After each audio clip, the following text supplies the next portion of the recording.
नमस्कार मित्रों, मैं नीरज सक्सेना, फिजिक्स फैकल्टी।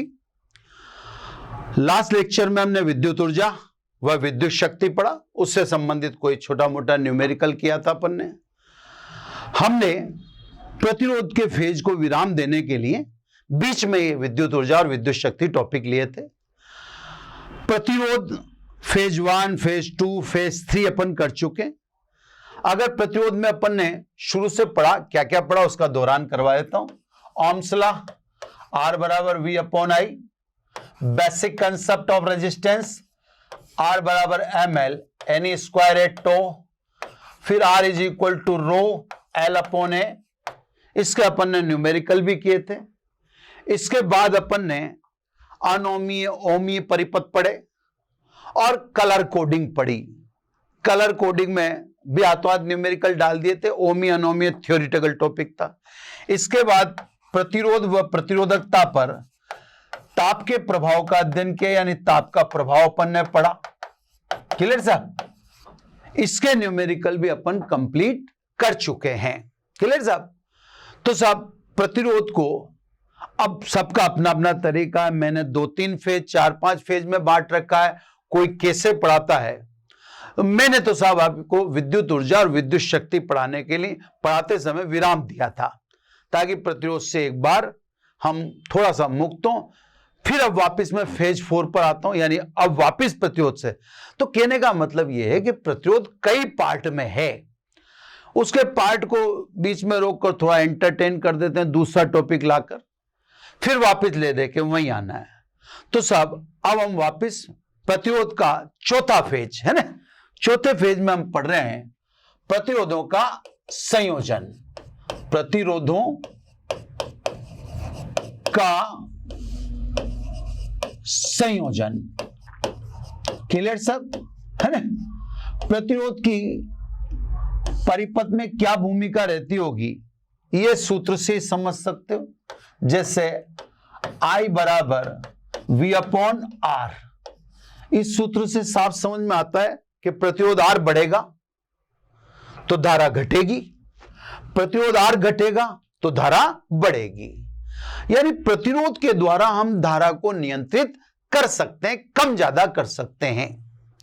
तो सब विद्युत परिपथ हैं या इलेक्ट्रॉनिक परिपथ हैं, उनमें प्रवाहित धारा को नियंत्रित करने के लिए, कंट्रोल करने के लिए, कम ज्यादा करने के लिए 2 या 2 से अधिक प्रतिरोधों को जोड़ सकते हैं, जिससे प्रतिरोधों का संयोजन कहते हैं। मैं आपको एक चीज छोटी सी समझाना चाहता हूं। कंपोनेंट में हमने पहले स्थिर विद्युत की में पढ़ा, संधारित्र, और ये हम दूसरा कंपोनेंट पढ़ने जा रहे हैं जिसे प्रतिरोध कहते हैं। संधारित्र अपनी जगह क्या खूबियां रखता है उसकी डिटेल मैंने स्थिर विद्युत की में आपको सुना दी थी, और आगे प्रत्यावर्ती धारा में फिर सुनाऊंगा, है ना? लेकिन वर्तमान में अपन प्रतिरोध पढ़ रहे हैं, तो प्रतिरोध की एक खूबी यह है कि प्रतिरोध एसी व डीसी, यानी प्रत्यावर्ती धारा व दिष्ट धारा, दोनों में एक जैसा व्यवहार करता है, एक जैसा काम करता है। इसकी प्रवृत्ति में एसी और डीसी से कोई परिवर्तन नहीं होता है। यह प्रतिरोध की खूबी है ना। मूल बात आपको बताई थी कि धारा को नियंत्रित करने में इसका उपयोग है। अब धारा को नियंत्रित करने में उपयोग होता है तो इसके कुछ डिसएडवांटेज भी होते होंगे, वो आगे सब अपन प्रत्यावर्ती धारा में डिस्कस करेंगे। ठीक है साहब? प्रतिरोध का संयोजन 2 प्रकार का है। ए सीरीज यानी श्रेणी क्रम। मैं आपको दोबारा याद दिला दूं कि साहब श्रेणी क्रम संयोजन और समांतर क्रम संयोजन, इनकी परिभाषा ही सब कुछ बताने के लिए पर्याप्त होती है। तो मैं पहले आपको जोड़ के दिखा देता हूं, फिर परिभाषा आपके सामने ही क्लियर कर देंगे और बता देंगे कि इसके परिभाषा में ही सब कुछ विद्यमान है, बाकी तो सब फालतू के काम है। ये ए और बी के बीच में हमने R1, R2 व R3 3 प्रतिरोध श्रेणी क्रम में जोड़ दिए। सिराए V विभवांतर की बैटरी के धनाग से और सिरा भी V विभवांतर की बैटरी के ऋणांक से जोड़ दिया। यह बात आपको केमिस्ट्री भी समझाती होगी और हम फिजिक्स में भी समझाएंगे कि सेल की प्रक्रिया में ध्यान रखें कि धनाग्र जितनी धारा रिलीज करेगा ऋणाग्र को उतनी ही धारा वापस चाहिए। तो मैंने अगर धनाग्र से आई धारा रिलीज करवाई तो यह तो कंफर्म है कि ऋणाग्र वापस कितनी लेगा, आई धारा ही ऋणाग्र वापस लेगा, है ना साहब। अब यहां पे समझने वाली बात यह है कि यह आई धारा वहां जानी जरूरी है, ये ए पर जाएगी, ए से बी की ओर जाना होगा। अब यहां पर ए से देखें आप तो कोई पथ ही अवेलेबल नहीं है एक सिंगल पाथ के अलावा। अगर ए से अपने को 2-3 ब्रांच मिल जाती तो धारा 2-3 ब्रांचों में होके जाती, लेकिन अपन देखते हैं कि ए से बी को जाने के लिए एक ही रास्ता मौजूद है, तो सारी धारा को उसी में से होके जाना पड़ेगा, उसके पास कोई और चारा है ही नहीं। तो सब स्वाभाविक है धारा का मान तीनों प्रतिरोधों में क्या होगा, समान होगा। यहीं से आप बस परिभाषा को समझ लें, 2 या 2 से अधिक प्रतिरोधों का ऐसा संयोजन जिसमें प्रत्येक प्रतिरोध में प्रवाहित धारा समान हो, श्रेणी क्रम संयोजन कहलाता है। बस सारा काम इसी से हो जाएगा, केवल एक लाइन से कि 2 या 2 से अधिक प्रतिरोधों का ऐसा संयोजन जिसमें प्रत्येक प्रतिरोध में प्रवाहित धारा समान हो, श्रेणी क्रम संयोजन कहलाता है। अब देखो इससे सारा काम हो जाता है। आई कांस्टेंट है, आई जब कांस्टेंट है, अगर आर समान होता, आर आर आर, तो वी इक्वल पार्ट में डिस्ट्रीब्यूट हो जाता, v/3 v/3 v/3, लेकिन प्रतिरोध अलग अलग है R1, तो विभवांतर भी अलग अलग होगा। यानी R1 के सिरों पर विभवांतर अज्यूम कर लें V1, R2 के सिरों पर विभवांतर अज्यूम कर लें V2 और R3 के सिरों पर विभवांतर अज्यूम कर लें V3। क्लियर सब। तो सब सीधी सीधी बात है कि श्रेणी क्रम में आप 2 चीजें ध्यान रखें। पहली चीज, श्रेणी क्रम में धारा समान रहती है ना। दूसरी, विभवांतर विभाजित होता है या विभाजित होगा। बस सारा काम इसी से चल जाएगा, बाकी सब फिर फॉर्मेलिटी है। कैसे साहब, अब विभवांतर भी टूट गया, V1 V2 V3, तो साहब अतः कुल विभवांतर V बराबर V1 plus V2 plus V3। Value put कर दो, V1 की वैल्यू रखो I R1, धारा समान है। V2 की वैल्यू रखो I R2, V3 की वैल्यू रखो I R3, है ना। तो श्रेणी क्रम संयोजन में धारा समान है, इसलिए I आपको एज इट इज दिखेगी, I कॉमन आ जाती है, तो V/I is equal to R1 plus R2 plus R3। ये इक्वेशन नंबर 1 है ना, V/I की वैल्यू जिसमें अपन ने लिख दी है। अब सब इन 3 की कंपैरिजन किसी एक अकेले से हम करते हैं। आपको ये अकेला दिखाना नहीं है, ऐसा मैंने संधारित्र के समय भी बताया था। मेरे पास तो बोर्ड में तो अभी लिखूंगा, थोड़ी देर में मिटा दूंगा। आप ये ध्यान रखें कि उस इन 3 की जगह जो अकेला अज्यूम कर रहे हो आप, वो दर्शाना नहीं, आपको लिख देना है कि यदि ए तथा बी के मध्य प्रतिरोध कैपिटल R होता तो यदि ए व बी के मध्य प्रतिरोध कैपिटल R होता तो आप क्या लिखते हो, ओम के नियम से V/I is equal to R लिखते। अब इन 3 का उस अकेले से आप तुलना कर दें, इससे फिर आप क्या बोल देंगे, तुल्य प्रतिरोध। तो 1 व 2 की तुलना से, ये देखो साहब, 1 व 2 की तुलना से श्रेणी क्रम संयोजन का तुल्य प्रतिरोध, है ना साहब, ये साहब तुल्य प्रतिरोध आ गया। 1 और 2 की तुलना से करो तो R is equal to R1 plus R2 plus R3 है ना। अतः श्रेणी क्रम संयोजन में तुल्य प्रतिरोध श्रेणी क्रम में लगे प्रत्येक प्रतिरोध के योग के बराबर होता है।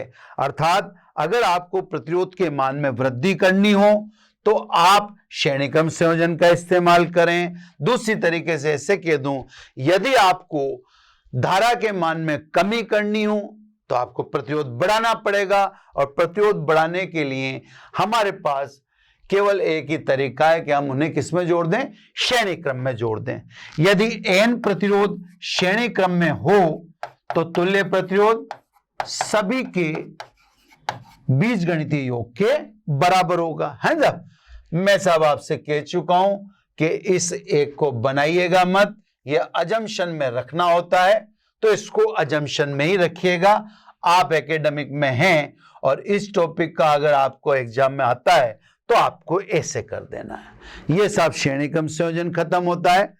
अब आ जाइए साहब आप नेक्स्ट बी, है ना। बी आता है साहब समांतर, या इसको दूसरे नाम से पुकारते हैं पार्श्वक्रम, है ना, पैरेलल कॉम्बिनेशन। क्लियर साहब। यहां भी कुछ विशेष बात होती है जो परिभाषा में ही बोल दी जाती है, फिर बाद में जो आपको करना है वो आप करते रहो, उससे कोई खास फर्क नहीं पड़ता है। तो मेरा कहना बच्चों ये है कि आप इनकी परिभाषाओं को बहुत ध्यान से पकड़ लो। सर्किट से आपका पाला पड़ेगा, इस चैप्टर में पड़ेगा, आगे भी प्रत्यावर्ती धारा में भी पड़ेगा, तो आप कहां तक ये चीजें बैलेंस करेंगे। आप ध्यान रखें श्रेणी क्रम में क्या होता है और समांतर क्रम में लगभग ये फिक्स है ना। पहले मैं सर्किट से दर्शा देता हूं आपको। ये ए है और ये बी है, इनके बीच में मैं 3 प्रतिरोध समांतर जोड़ के दिखा देता हूं। ये सब R1, R2 और R3 है ना। R1, R2 और R3 तीन को मैंने समांतर क्रम में जोड़ के दिखा दिया। ए तथा बी, इनको वी विभवांतर के सेल के धनाग्र व ऋणाग्र से जोड़ देते हैं। ये जो आपको चित्र दिख रहा है इसको कहते हैं समांतर क्रम संयोजन। बात यहां पर भी वही रहेगी, अगर आप आई धारा धनाग्र से रिलीज करवाते हो तो ऋणाग्र को वापस आई धारा ही चाहिए। यह विशेष ध्यान रखना कि साहब सेल की प्रक्रिया से भी आप ये डिवीजन समझ सकते हो। अब क्या होगा सब, अब ये धारा एक हो जाएगी। अब धारा के पास बाईपास है, ऑप्शन है, वो उसके पास कई सारे पाथ हैं। 100% अब करंट को टूटना ही है। ये साहब मान लीजिए करंट टूट गई, I1, I2, I3, तो I टूटी, I1, I2, I3, तो वापस जुड़कर ये क्या बन जाएगी, I बन जाएगी। अब सब धारा क्यों टूटी, यहां से आ जाओ, है ना। अब आप देखें इससे I is equal to V upon R। देखो A व B के मध्य विभवांतर कितना दिखा रखा है मैंने, V। आपसे कोई पूछता है भाई प्रतिरोध R1 के सिरों पर विभवांतर बताओ, ध्यान से, तो आप कहेंगे R1 का पहला सिरा तो A से जुड़ा है और दूसरा सिरा B से जुड़ा है। A और B के मध्य जो विभवांतर होगा वही R1 के सिरों पर होगा। इसी प्रकार आपसे कोई पूछे कि R2 के सिरों पर विभवांतर क्या होगा, तो आप कहेंगे R1 का पहला सिरा तो A से जुड़ा है, R2 का दूसरा सिरा B से जुड़ा है, तो जो A और B के मध्य विभवांतर होगा वही R2 के सिरों पर होगा। सेम एज अगर आपसे पूछे R3 के सिरों पर विभवांतर कितना होगा, तो आपका जवाब वही होगा कि R3 का पहला सिरा A से जुड़ा है, अंतिम सिरा B से जुड़ रहा है, तो A व B के मध्य जो विभवांतर है वही R3 के सिरों पर होगा। अब साहब A व B के मध्य विभवांतर है कितना, देखो ध्यान से, A व B के मध्य विभवांतर V है। इसका मतलब यह हुआ कि समांतर क्रम संयोजन में प्रत्येक प्रतिरोध पर विभव का अंतर समान होता है। अब जब V समान होता है, एक मिनट, जब V समान होता है तो अगर प्रतिरोध समान होते R R R, तो धारा आई टूट जाती, I/3 I/3 I/3। लेकिन प्रतिरोध अलग अलग हैं, इसलिए प्रत्येक प्रतिरोध के सिरों, प्रत्येक प्रतिरोध में प्रवाहित धारा भी अलग अलग होगी। तो मेरे कहने का मतलब है कि अब आपसे कोई कहता है व्हाट इज पैरेलल कॉम्बिनेशन, तो आप कहना जिसमें विभवांतर समान हो, है ना, और जिसमें धारा विभाजित हो। दोनों बातें एक ही हैं, धारा विभाजित हो। और आप समझ भी गए होंगे कि आपको यहां पर जब ऑप्शन अवेलेबल हैं ए से बी को जाने के लिए, तो धारा को टूटना ही था, है ना। अब साहब ओम के नियम से कुल धारा कितनी होगी, I = I1 + I2 + I3। Put करो साहब वैल्यू, I1 की वैल्यू V/R1, V1 तो समान है ना। I2 की वैल्यू V/R2, R3 की वैल्यू V/R3। V को कॉमन ले लो, I/V = 1/R1 + 1/R2 + 1/R3। अब जैसा कि मैं आपको पहले से बता रहा हूं या बता चुका हूं कि हम ए तथा बी के बीच में एक अजम्पशन ले लें। अजम्पशन का मतलब हम एक अकेले प्रतिरोध की तुलना या अकेला प्रतिरोध लें इन तीन के बजाय। तो साहब यदि ए तथा बी के मध्य प्रतिरोध आर की कल्पना की जावे, तो उस अकेले प्रतिरोध आर के लिए, तो उस अकेले प्रतिरोध आर के लिए आप लिखोगे I/V = 1/R। तो मैंने आपको ये बता ही रखा है कि एक अजम्पशन होता है, उस अजम्पशन को हम इन तीन के सामने रखते हैं, फिर उसका इससे तुलना कराते हैं, इसलिए हम इक्विवेलेंट अंग्रेजी में और हिंदी में तुल्य प्रतिरोध बोलते हैं। तो एक व दो की तुलना से, यानी इन तीन की तुलना उस अकेले से करने पर समांतर क्रम संयोजन का तुल्य प्रतिरोध यानी समांतर क्रम संयोजन का तुल्य प्रतिरोध है ना। तुल्य प्रतिरोध कितना है साहब, 1/R = 1/R1 1/R2 1/R3। अतः समांतर क्रम संयोजन में तुल्य प्रतिरोध का व्युत्क्रम समांतर क्रम में लगे प्रत्येक प्रतिरोध R1 R2 R3 के व्युत्क्रम के योग के बराबर होता है। तो साहब इस इक्वेशन को देखकर अगर हम डेफिनेशन बोलें तो मैंने बोल दी, अब इसका अर्थ समझ लो आप, है ना। मैं अब कंटिन्यू अर्थ भी बोलूंगा वापिस ये बोल के ना।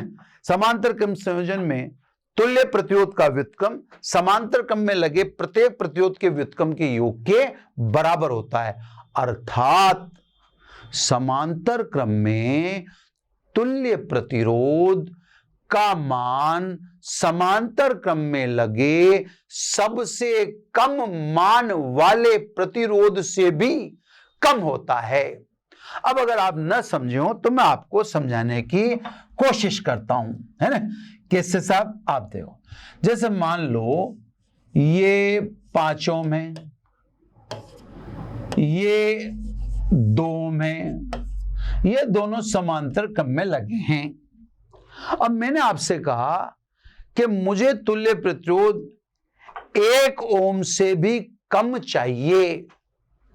आप इनका निकालोगे, इनका 1 ओम से कम नहीं होगा, आप निकाल के देख लेना। मैंने आपसे कहा मुझे तो 1 ओम से भी कम चाहिए, तो क्या करें, समांतर क्रम में अब मैं एक प्रतिरोध और लगा देता हूं, कितने ओम का, 1 ओम का। अब समांतर क्रम में सबसे कम मान किसका है, इसका।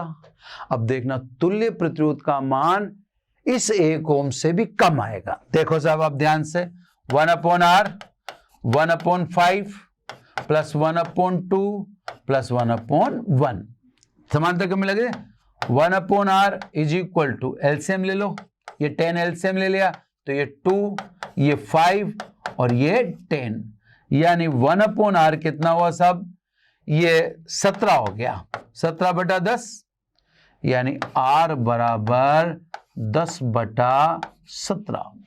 अब आप देखो, है ना, तो सब कहने का मतलब, अब अगर मैंने ये लिखा तो ये मान 1 से कम हो गया। यानी एक आपने एक डायलॉग सुना होगा कि किसी लकीर को छोटा करने के लिए उसके समांतर बड़ी लकीर खींच दो, उस लकीर को मिटाए बिना। समझ गया? एक ऐसे फिल्मी डायलॉग है। एग्जैक्टली ये भी वही चीज है कि अगर आपको कहीं पर प्रतिरोध का मान कम करना हो तो लगे हुए प्रतिरोध को हटाए बिना आप उसके समांतर क्रम में अल्प प्रतिरोध जितना आपको कम कर, जैसे मैंने आपसे कहा था मेरे को 1 ओम से भी कम करना है तो मैंने 1 ओम समांतर क्रम में लगा दिया, मेरे को इनको हटाने की जरूरत पड़ी नहीं, 5 ओम 2 ओम को हटाने की जरूरत नहीं है। तो साहब अगर हमें किसी में प्रतिरोध में कमी करनी हो, यानी यूं कहते हैं प्रतिरोध का मान कम करना हो, तो उसके लिए समांतर क्रम संयोजन है ना। और वो कैसे है वो मैंने आपको क्वेश्चन से भी समझा दिया। अगर n प्रतिरोध समांतर क्रम में हो तो तुल्य प्रतिरोध का व्युत्क्रम 1/r1 plus 1/r2 and plus 1/rn। तो सब समांतर क्रम का यूज प्रतिरोध को कम करने के लिए किया जाता है और श्रेणी क्रम का यूज प्रतिरोध को बढ़ाने के लिए किया जाता है, और प्रतिरोध को बढ़ाते घटाते उस समधारा का नियंत्रण करते हैं। यह हमारा मोटिव था। तो ये सब प्रतिरोध, श्रेणी क्रम और समांतर क्रम। अब श्रेणी क्रम समांतर क्रम से संबंधित कुछ न्यूमेरिकल हैं। मैंने आपसे सर्किट वाले न्यूमेरिकल के लिए तो कह दिया था कि मैंने संधारित्र में करा दिए हैं, तो मैं सर्किट वाले न्यूमेरिकल वो वाले तो रिपीट नहीं करूंगा। मैं अब थोड़े से रोचक टाइप के छोटे छोटे और न्यूमेरिकल आपके सामने परोसता हूं, है ना। छोटे छोटे न्यूमेरिकल में जैसे एक विद्यार्थी के पास 2 प्रतिरोध तार हैं, तार 2 ही हैं। उन 2 प्रतिरोध तारों का इस्तेमाल करके वह विद्यार्थी लोगों को 4 प्रतिरोध दिखाता है, 3 ओम, 4 ओम, 12 ओम और 16 ओम। तार तो उसके पास 2 ही हैं, लेकिन उनको कैसे भी जोड़ता है, पर वो लोगों को 4 प्रतिरोध उनसे शो करता है, 3 ओम, 4 ओम, 12 ओम, 16 ओम। अब आपको ये बताना है कि उस विद्यार्थी के पास जो 2 प्रतिरोध हैं उनका मान क्या है ना। तो सब हमने मान लिया कि वो प्रतिरोध R1 व R2 है ना, ये मान लिया। बालक जो हमें दिखा रहा है 3 ओम दिखा रहा है, 4 ओम दिखा रहा है, 12 ओम दिखा रहा है, वह 16 ओम दिखा रहा है। इस R1 R2 का यूज करके ऐसा सवाल बोलता है। क्लियर साहब? अब देखो इसमें ये तो है मिनिमम और ये है मैक्सिमम। क्लियर साहब? मैक्सिमम के लिए हम किसका इस्तेमाल कर सकते हैं? श्रेणी क्रम का। और मिनिमम के लिए हम किसका इस्तेमाल कर सकते हैं? समांतर क्रम का।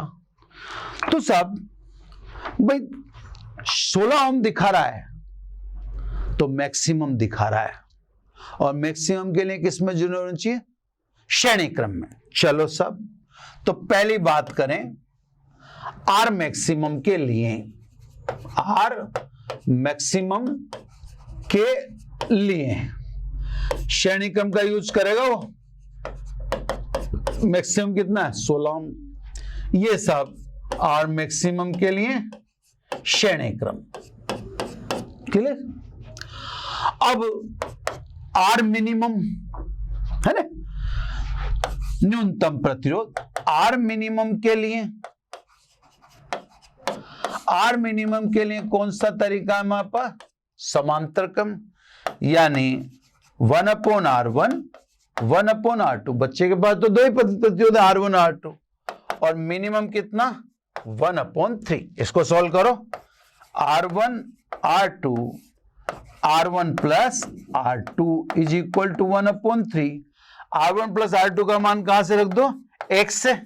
R1 प्लस R2 का मान x से रखा तो ये 16 R1 R2 is equal to 1/3। Cross multiply करो तो साहब ये आता है, अतः R1 R2 is equal to 48। अब साहब आपके पास दो प्रतिरोधों का योग है जो अपन ने ये दिखा रखा है ना, और उन दो प्रतिरोधों का गुणा है जो ये दिखा रखा।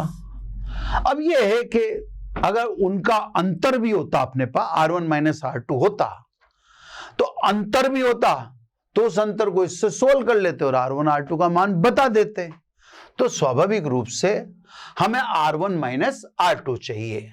अब आप ये ध्यान रखिएगा, अगर बायोलॉजी के विद्यार्थी हैं तो मैथमेटिक्स के विद्यार्थियों को तो शायद पता होगा, R1 माइनस R2 का square is equal to R1 plus R2 का whole square minus 4 R1 R2। आप इसका ज्यादा दिमाग मत लगाइए, इसको लेफ्ट को सोल्व कर लीजिए तो आप देखेंगे लेफ्ट और राइट इक्वल है ना। इसको और उसको सोल्व करेंगे एक जैसा आएगा।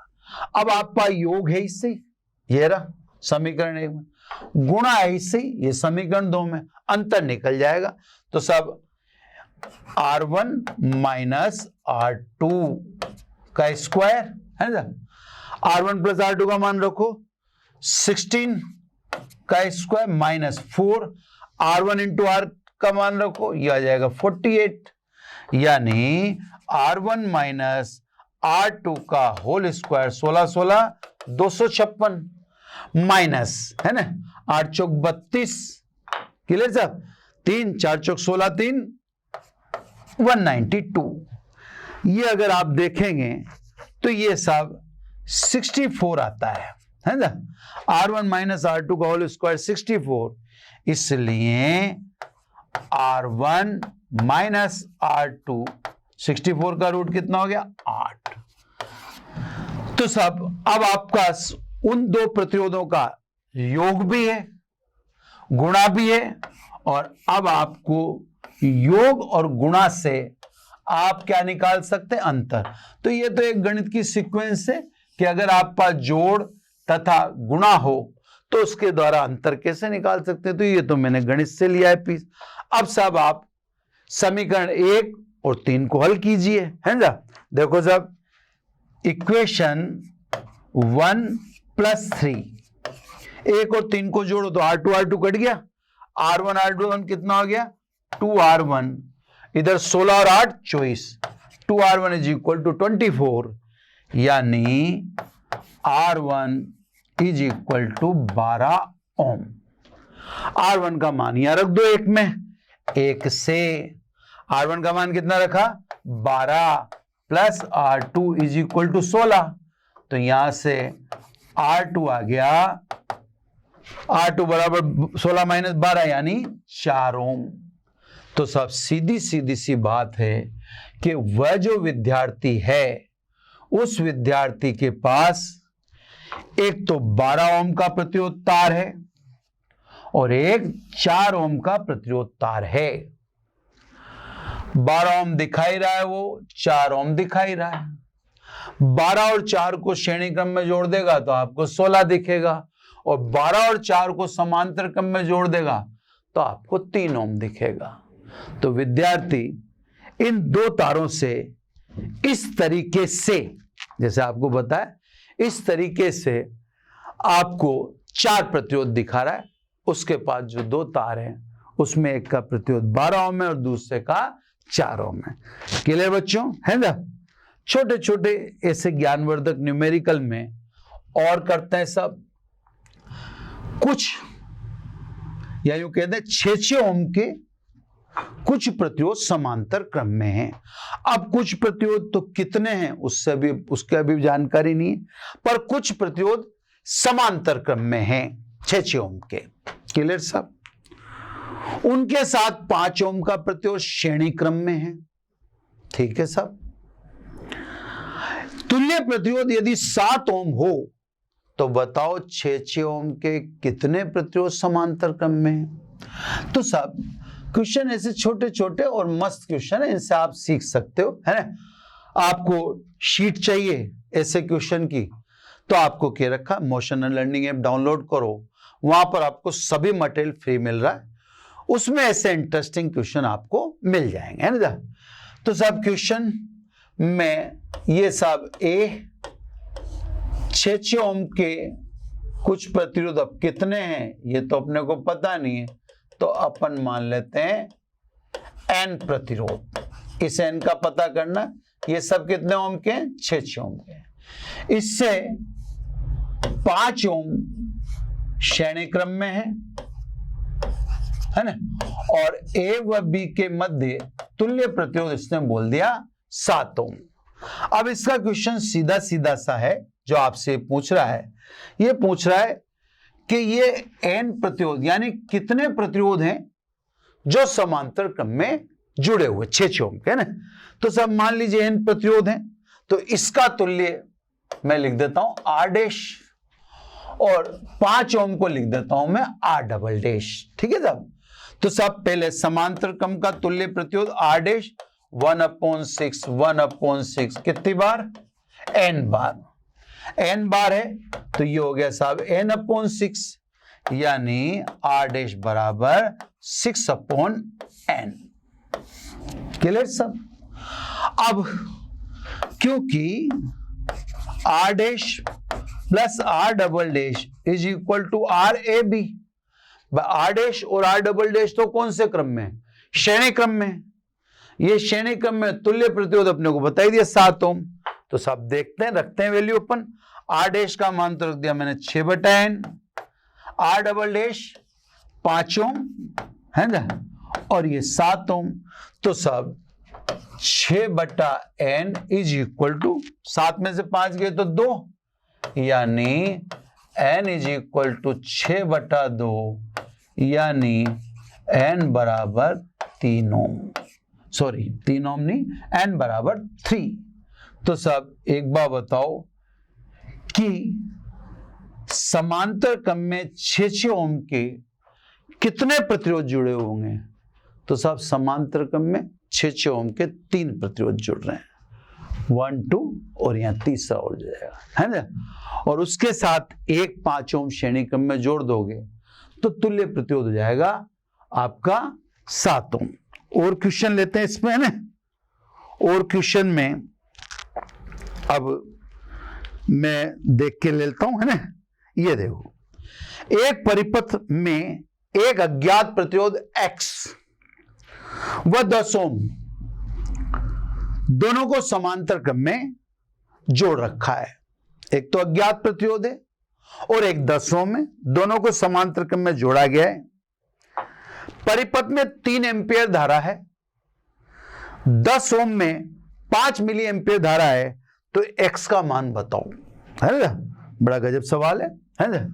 करते हैं सब, इससे मजेदार सवाल होते हैं। ये कह रहा है एक प्रतिरोध तो है X, ठीक है,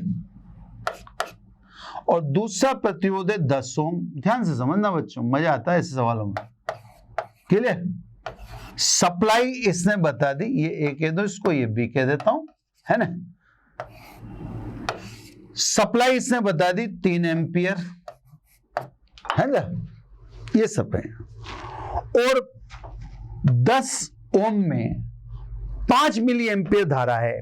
ध्यान से समझना साहब, I बराबर 3 एम्पियर सर्किट में, इसमें इसने कह दिया 5 मिली एम्पियर, तो इसमें धारा को लिख दूं I1 5 मिली, मिली का मतलब 10 की पावर -3 एम्पियर। अब देखो ध्यान से देखो, आपको सर्किट ध्यान से दिखना चाहिए, है ना। कोई गड़बड़ हो तो मैं पन्ना चेंज कर दूंगा, ठीक है। देखो 3 एम्पियर धारा थी, एक बार मैं धारा को दोबारा चेक कर लेता हूं ताकि फिर बाद में मेहनत अपनी बेकार नहीं हो जाए ना। ठीक है, 3 एम्पियर है। अब 3 में से 5 मिली एम्पियर तो इधर निकल गई।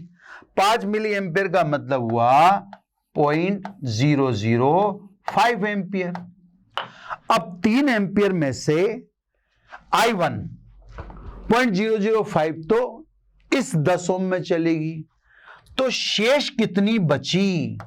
शेष धारा बची 3 माइनस 0.005, तो 3 माइनस 0.005 का मतलब 2.995 एम्पियर। तो साहब ये दोनों मिलकर होगी 3 एम्पियर। तो समांतर क्रम उसे कहते हैं जिसमें धारा विभाजित हो जाती है। तो देखो 3 एम्पियर विभाजित होगी, इसने 10 ओम में अपने को धारा बताई दी कि 10 ओम में धारा 0.005 ओम है, 5 एम्पियर है। तो 3 में से अपन ने इतनी घटा दी, तो शेष किस में होगी? 2.995 एम्पियर धारा एक्स में। अब अपने को क्या चाहिए साहब? अपन जानते हैं प्रतिरोध के सिरों पर विभवांतर, या यूं कहते हैं आर बराबर, अब आर की जगह तो एक्स लिख रखा है ना साहब, ध्यान से, आर की जगह तो एक्स लिख रखा है। एक्स बराबर V अपॉन आई, इसमें कौन सी धारा है? I2, तो इसमें क्या लिख दूं? धारा I2। अब बात को समझना है ना, परिभाषाओं को कितना ध्यान रखना पड़ता है। तो साहब अपन ने लिख दिया कि साहब एक्स चाहिए, ओम का नियम शाखा में भी लगेगा, ओम का नियम पूरे सर्किट में भी लगेगा, है ना। तो ओम के नियम का इस्तेमाल आप दोनों में कर सकते हो, ब्रांच में भी कर सकते हो और पूरे सर्किट में भी कर सकते हो। अभी मैं ब्रांच में कर रहा हूं, तो जिस ब्रांच में कर रहा हूं उसका प्रतिरोध कितना है? एक्स। तो एक्स यानी R is equal to V upon I. V विभवांतर, आई कितनी धारा प्रवाहित है इसमें? I2, तो I2 लिखूंगा। अब साहब वी कहां से मिलेगा? तो आपको बता रखा है, क्योंकि समांतर क्रम में V समान होता है, ये आप हमेशा ध्यान रखो। समांतर क्रम में विभवांतर सदैव समान होता है। ये दोनों कौन से क्रम में? समांतर क्रम में। तो V कहां से ले लो? नीचे से ले लो, V मिल जाएगा। V बराबर क्या होगा? I1 इंटू R1, इसको R1 बोल रहा हूं मैं, उसको R2 मान लो। तो ये देखो, इसको मैंने R2 बोल दिया और इसको R1। अब इसने देखो हिंट दे दिया, V इससे निकाल लो, दोनों समांतर क्रम में, समांतर क्रम में विभवांतर समान। तो V की जगह मैंने कह दिया I1 R1, दोनों के मान है इससे। I1 का मान दे रखा 5 × 10 की पावर -3 और R1 का मान दे रखा है, ये रख दिया अपन ने। V की जगह I2 रख दो, बस आंसर आ जाएगा। I2 का मान कितना? 2.995। अब साहब इससे देखें आप, तो x इज इक्वल टू, ये एक 10 इसमें जाता है, तो एक 10 जाता है, तो ये हो गया 0.005 था पहले, अब 0.05 हो गया अपॉन 2.995। मैं देखो बहुत लंबी कैलकुलेशन तो नहीं करूंगा, लेकिन इतना बता देता हूं कि 50 बटा ये कितना आ गया? 2995, यानी पॉइंट आंसर लिख रहा हूं जो है ना आंसर। ये कैलकुलेशन में मैंने आपको पहले बता देना है कि मैं कैलकुलेशन सामने कर रहा हूं, तो उसमें थोड़ी मिस्टेक हो सकती है। ये 500, ये 5000.0 है ना। तो सब मेरे हिसाब से मैंने देखो 2 0 काट दी, 0.005 लिख दिया, 0.005 की जगह 1000 था ना। तो मैं पहले एक बार चेक कर लेता हूं कि कहीं मिस्टेक नहीं हो जाए, इसलिए है ना। ये मैंने 3 0 ऊपर डाली, 2 नीचे आ गई, 50 बटे हो गया। मेरे हिसाब से तो अभी सही चल रहा है सारा काम। अब मैंने पॉइंट, तो यहाँ 500 फिर 5000, 5000 में फिर ये गया 167 ओम मेरे हिसाब से है। आप अपने हिसाब से यहाँ कैलकुलेशन करके देख लीजिएगा, लेकिन बस आप तो मेन बात यह है कि जिसका प्रतिरोध उसकी धारा लेंगे। समांतर क्रम में विभवांतर समान होता है, तो विभवांतर का हिंट अपन को नीचे से मिल जाता है। ठीक है साहब। अब नेक्स्ट क्वेश्चन, ऐसे छोटे छोटे क्वेश्चन है, इंटरेस्टिंग भी हैं और आपके लिए ये क्वेश्चन दिलचस्प भी होते हैं। छोटे छोटे क्वेश्चन में एक विद्युत परिपथ में 2 ओम, 4 ओम, 5 ओम व 20 ओम के प्रतिरोध समांतर क्रम में जोड़े हैं। परिपथ में कुल धारा 20 एम्पियर है, तो प्रत्येक में तुल्य धारा। तो ये दो छोटे छोटे सवाल और ले लेता हूं मैंने, और भी लूंगा पर ये छोटे छोटे ले लेता हूं। पहले एक परिपथ में 2 ओम, 4 ओम, 5 ओम और 20 ओम है ना। मैं मान लिख देता हूं R1 4 ओम, R2 5 ओम, R3 ये बोल रहा है सॉरी 2 ओम है ना। तो ऐसे कर देता हूं, एक मिनट, या R2 है ये ना, ऐसे ऐसे ले लेते हैं। इसने 2 ओम से चालू किया एक्चुअली, तो 2 ओम से चालू किया है, तो फिर मैं भी ये लिख देता हूं, ये R2 है, ये R3 है और ये R4 है। R4 इसने 20 ओम लिखा है ना, 20 ओम, और R1 इसने लिख रखा है 2 ओम। तो दोबारा बोल देता हूं, 2 ओम, 4 ओम, 5 ओम तथा 20 ओम के प्रतिरोध समांतर क्रम में जुड़े हैं। ये सभी समांतर क्रम में है ना। परिपथ में कुल धारा 20 एम्पियर है, कुल धारा 20 एम्पियर। ये परिभाषाओं की पुख्ता कर रहा हूं मैं आपके, है ना।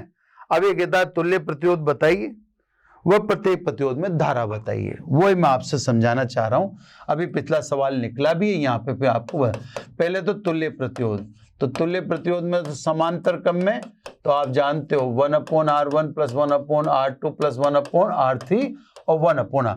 ऐसे मत समझना बहुत सीधा सीधा करा रहा हूं, ये एक्चुअली अब क्रम लेते हैं तो पढ़ने वाले जो बच्चे हैं वो सब तरीके के हैं, इंटेलिजेंट भी हैं और कई बच्चों को है जो बहुत जल्दी समझ में भी नहीं आता, तो एवरेज लेना पड़ता है। ये 20 मैंने एलसीएम ले लिया, ये 10, ये 5, ये 4 और ये 1, यानी ऊपर अगर आप देखें तो ऊपर भी 20 हो रहा है ना।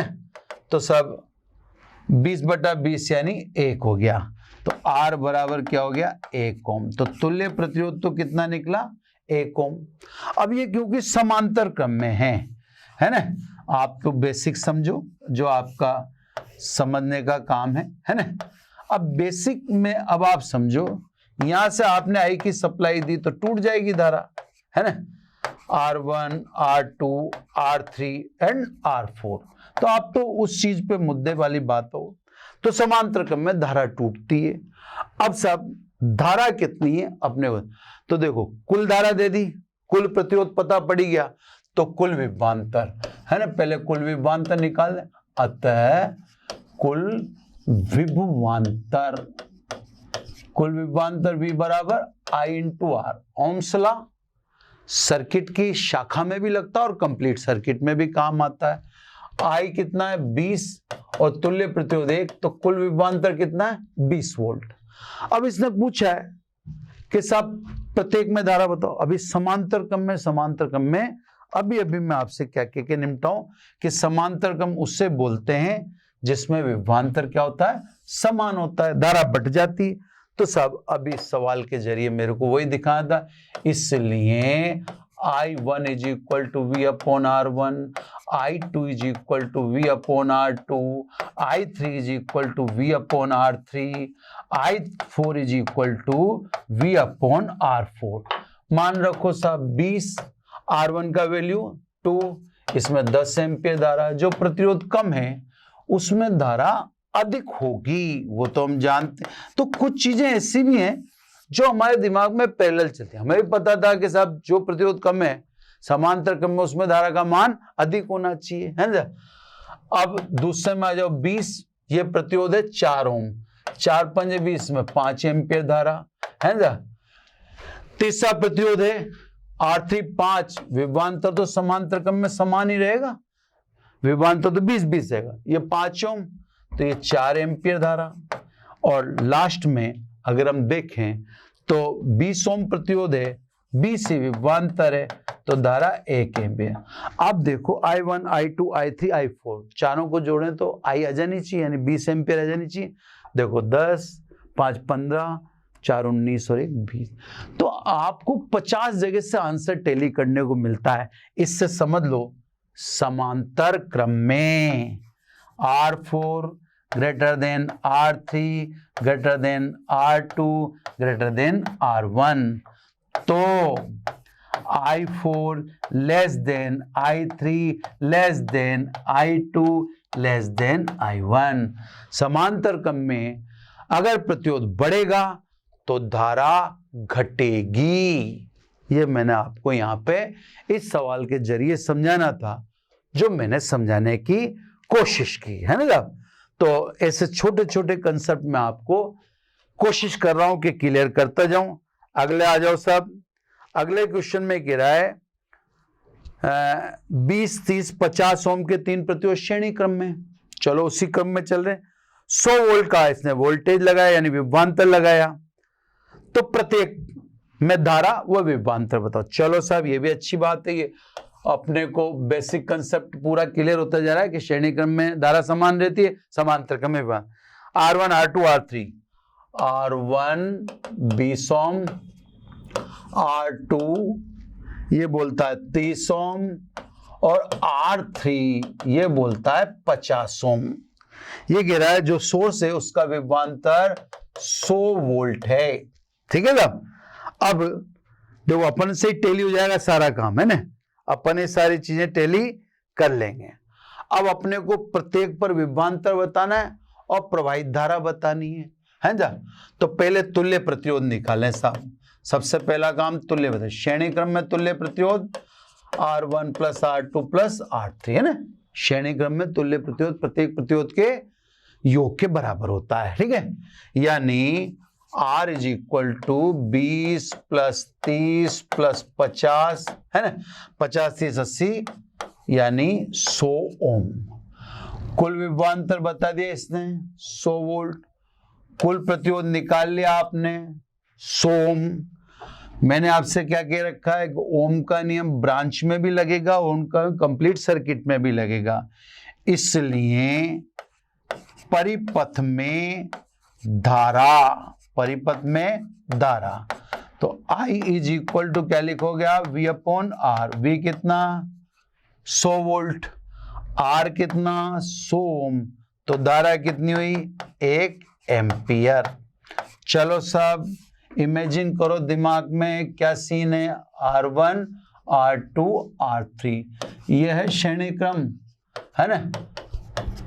दिमाग में चलाते रहो कि क्या सिचुएशन होगी। श्रेणी क्रम में धारा का मान समान होता है, क्योंकि श्रेणी क्रम में हम कोई ऑप्शन धारा को देते ही नहीं है, कोई दो मार्ग उपलब्ध होता ही नहीं है। तो साहब श्रेणी क्रम में धारा सदैव समान होती है, लिखवा भी रखा है और आप तो हाथों हाथ टेली कर लिया करो, धारा तो सब में समान है। अब इसने कहा विभवांतर बताओ, तो V बताओ साहब, V बराबर IR1, V बराबर IR2, V बराबर IR3। धारा तो समान है, धारा कितनी है 1 एम्पियर। R1 का मान बोलो 20, तो पहले प्रतिरोध पर विभवांतर R1 पर विभवांतर कितना हुआ 20 वोल्ट। दूसरे पे आओ 1 इंटू 30, तो इस पर विभवांतर कितना हुआ 30 वोल्ट। और तीसरे पे आओ 1 इंटू 50 है ना 50 वोल्ट। तो साहब इस पर विभवांतर कितना है 50 वोल्ट। तीनों को जोड़ के देख लो 100 वोल्ट ही आएगा। तो साहब श्रेणी क्रम में धारा समान होती है, विभवांतर टूट जाता है, विभवांतर टूट गया। चले साहब, चलो ऐसे मजेदार छोटे छोटे सवाल चलने दो है ना जहां तक है, फिर अगले में तो अपन नेक्स्ट एक। अगला क्वेश्चन है एक समरूपी तार। समरूपी तार का मतलब जो सभी जगह समान मोटाई का है ना, जिसका प्रतिरोध 12 ओम है। एक सीधा लंबा तार है जिसका प्रतिरोध 12 ओम है, एक वृत्ताकार कुंडली में मोड़ दिया जाता है। इसको आप वृत्ताकार कुंडली में मोड़ देते हैं। कुंडली के दो बिंदु जिनकी आपस में दूरी परिधि की 1/4 है, एक बैटरी से जोड़ देते हैं। जिस बैटरी से आप इसे जोड़ते हैं उसका विभवांतर 3 वोल्ट है, तो शाखाओं में धारा का मान बताइए। बड़ा इंटरेस्टिंग सवाल है। देखो साहब है ना, ये एक तार है ना। अब इसको ऐसे रहने, इस तार का प्रतिरोध इसने बोल दिया 12 ओम है। ठीक है, इस तार का प्रतिरोध में एक बार प्रतिरोध 12 ओम है। एक गोलाकार कुंडली में से मोड़ देते हैं, वृत्ताकार समझो आप, गोलाकार का मतलब तो वृत्ताकार में ना, कुंडली के दो बिंदु आपस में, दो बिंदु के बीच की दूरी परिधि की 1/4 है ना, एक बैटरी से जोड़ देते हैं, बैटरी 3 वोल्ट की है, तो प्रत्येक शाखा में धारा का मान बताओ। बड़ा मजेदार सवाल है, करते हैं साहब। अब देखो साहब, ये तार था सीधा सीधा, इसने कहा इसको वृत्ताकार मोड़ दिया साहब अपन ने, ये बना दिया अपन ने स्मॉल r त्रिज्या का वृत्त, ठीक है। अब ये कह रहा 2 बिंदु ले लो, ले लिए साहब, है ना। जैसे जैसे कह रहा है वैसे वैसे इन 2 बिंदुओं के बीच की दूरी इसने बता दी परिधि की 1/4 है ना। तो साहब इसको, इस लंबाई को मैं L1 बोल देता हूं और इस लंबाई को L2। अब तो दोनों अलग अलग हो जाए क्योंकि ये बैटरी से जोड़ने हैं मुझे, तो इसका प्रतिरोध मैं R2 बोल देता हूं और इसका प्रतिरोध मैंने बोल दिया R1, और इसमें धारा I2 बोल देता हूं और इसमें धारा मैं बोल देता हूं I1, ठीक है। अब इसको किससे जोड़ दिया, 3 वोल्ट की बैटरी से, तो V बराबर 3 वोल्ट। यानी कहने का मतलब तार के 2 भाग AXB और AYB समांतर आ गए, क्योंकि आपने A और B से तार किससे जोड़ दिया, बैटरी से, तो 2 भाग इसके समांतर आ चुके हैं, है ना। A और B से जब आपने जो, आपको I1 और I2 बतानी। इस सवाल के अधिक मेथड हो सकते हैं, है ना। जिसका जोन सा दिमाग चले वो सर्किट के सवाल उसी तरीके से करे। मैं आपको यहां बता देना चाहूंगा कि परिपथों के सवाल में कई बार ऐसा भी होता है कि जो आपका लेक्चर करवा रहा है या लेक्चरर करवा रहा है, जरूरी नहीं है वही इकलौता आइडिया हो सकता है आपके दिमाग में उससे अच्छा आइडिया आ जाए, क्योंकि हम तो इंस्टेंट जो दिमाग में क्लिक कर गया वैसे हम काम करेंगे। मैं तो अभी R1 R2 को लंबाई से कनेक्ट कर दूंगा। अब मेरे दिमाग में 8% यही आइडिया है, मैं आपके सामने मूर्खों की तरह खड़ा तो नहीं हो जाऊंगा। भाई कोई भी टीचर बच्चे के सामने ऐसे खड़ा तो नहीं हो जाएगा न्यूमेरिकल के लो बैठे बैठे सोचो।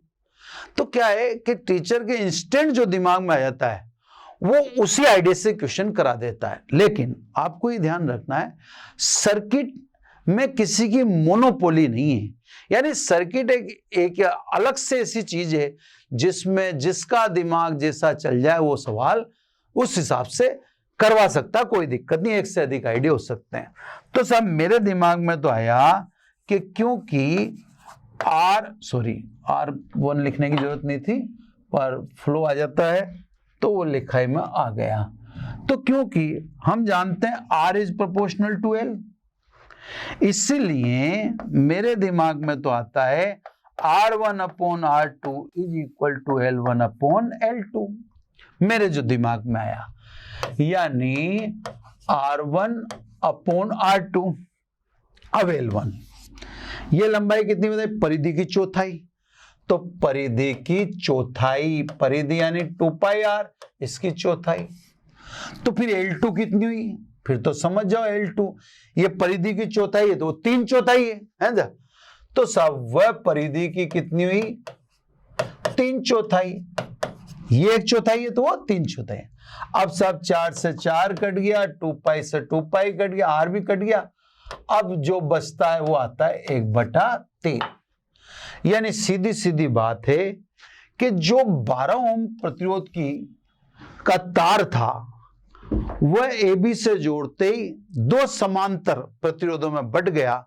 वो जो 2 समांतर प्रतिरोध हैं वो किस अनुपात में, 1/3।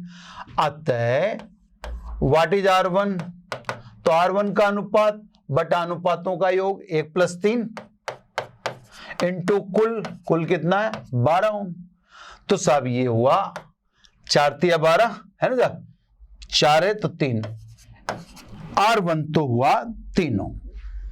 और R2 आप समझ ही गए होंगे भाई, 12 में से 3 घटा दो तो 9, या ऐसे कर लो 3 R2 का अनुपात, अनुपातों का योग इंटू कुल, ये सब 3×3=9। तो सब 12 ओम का प्रतिरोध जो था वह जब इस तरह से जोड़ा तो एक ऊपर का पोर्शन उसका हो गया ये, जिसको मैं R2 कह रहा हूं, ये हो गया नॉर्म, और ये नीचे वाला जो पोर्शन है जिसको अपन R1 कह रहे हैं, ये हो गया 3 ओम, जो आपको दिखा रखा है, ये मैंने निकाल के। इसमें अब ये 3 वोल्ट की इसने बैटरी जोड़ रखी है। ये सब आपकी बेटरमेंट के लिए कि आप कैसे कैसे कर सकते हैं। 3 वोल्ट की बैटरी जोड़ रखी है। अब इसने आपसे पूछ लिया धारा I1 बताओ और धारा I2 बताओ, I1 और I2। तो क्योंकि आप जानते हैं समांतर क्रम में V समान होगा, आपको पता है समांतर क्रम वह क्रम है जिसमें विभवांतर समान है। तो 3 ओम 3 वोल्ट 3 वोल्ट 3 वोल्ट तीनों में समान होगा, क्योंकि तीनों ब्रांच कौन से क्रम में, समांतर क्रम में। तो सब I1 is equal to V upon R1। V कितना, समांतर क्रम में विभवांतर समान होता है, तो 3, R1 कितना 3। कितने एम्पियर धारा है इसमें, 1 एम्पियर। चलो सब I2 V upon R2। V कितना, समांतर क्रम में विभवांतर समान होता है, और R2 कितना 9, 1/3, 1/3 इसको बोल देते हैं अपन 0.33 एम्पियर। ये लो सब, दोनों में धारा आ गई। तो सब सवाल हैं, सवालों का एक छोटा सवाल और उठा लेता हूं, फिर इस लेक्चर को एंड करते हैं। नेक्स्ट लेक्चर में फिर नेक्स्ट बातें करेंगे, फिर इसको आगे नहीं जाए। छोटे सवाल में लेता हूं कि सब एक ही धातु से बने समान त्रिज्या के 3 चालक तार की लंबाई का अनुपात 1:2:3 है ना। ये इसके बजाय देखो एक छोटा, हाँ ये एक छोटा सवाल है, अच्छा भी है थोड़ा। कैपिटल R प्रतिरोध के एक तार को समान n भागों में काटा गया है। इन भागों को श्रेणी क्रम में जोड़ें और समांतर क्रम में जोड़ें तो तुल्य प्रतिरोध कितना हो। छोटा सवाल भी है और मस्त सवाल भी है। R प्रतिरोध का एक तार है जिसके समान n टुकड़े कर दिए, इक्वल है ना। तो सब समान टुकड़े कर दिए, तो प्रत्येक भाग का प्रतिरोध है ना। अब n भागों का कुल प्रतिरोध R है, तो प्रत्येक भाग का प्रतिरोध कितना हुआ, R अपॉन n। कंफर्टेबली भाई n भागों का कुल प्रतिरोध R है, या R प्रतिरोध के n भाग कर दिए, तो सब n भागों का कुल प्रतिरोध R ही था ना, एक भाग का R अपॉन n हो गया। ठीक है सब। अब पहला, इन भागों को आप किस में जोड़ रहे हो, श्रेणी क्रम में है ना। श्रेणी क्रम में जोड़ें, तुल्य प्रतिरोध को RS बोल देता हूं ना, RS। तो सब R डैश कितना ही है, n है। तो श्रेणी क्रम में तुल्य प्रतिरोध n इंटू R डैश हो जाएगा। R डैश का मान रखो, तो n इंटू R डैश यानी R upon n is equal to R। तो सब इन टुकड़ों को अगर आप श्रेणी क्रम में जोड़ेंगे तो तुल्य प्रतिरोध आ जाएगा आपका, वापिस आ जाए।